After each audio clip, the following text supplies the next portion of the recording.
अस्सलाम वालेकुम दोस्तों, मैं इस वक्त मौजूद हूँ वादी नीलम के गांव शारदा में। यहाँ तक छोटी बड़ी गाड़ियाँ आसानी आ जाती हैं। यहाँ से आगे केल का सफ़र है 19 किलोमीटर और वो थोड़ा सा मुश्किल सफ़र होता है। बर्फ़बारी में भी वहाँ तक के रास्ते बंद होते हैं। यहाँ पे आप देख लीजिए लोकल गाड़ियाँ खड़ी हुई हैं।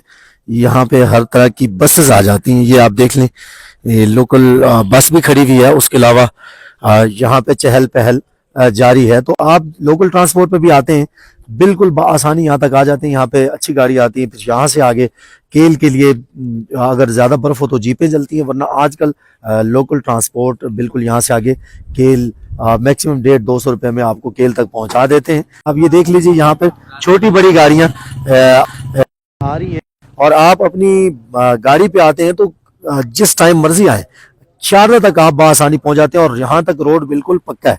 ये आप देख लीजिए, यहाँ पे ये बसेस आ रही हैं ग्रुप टूर की। तो उसके अलावा चहल पहल यहाँ तक जारी है। और यहाँ होटल गेस्ट हाउसेस छोटे बड़े सारे मौजूद हैं। छोटे बड़े गेस्ट हाउसेस मौजूद हैं।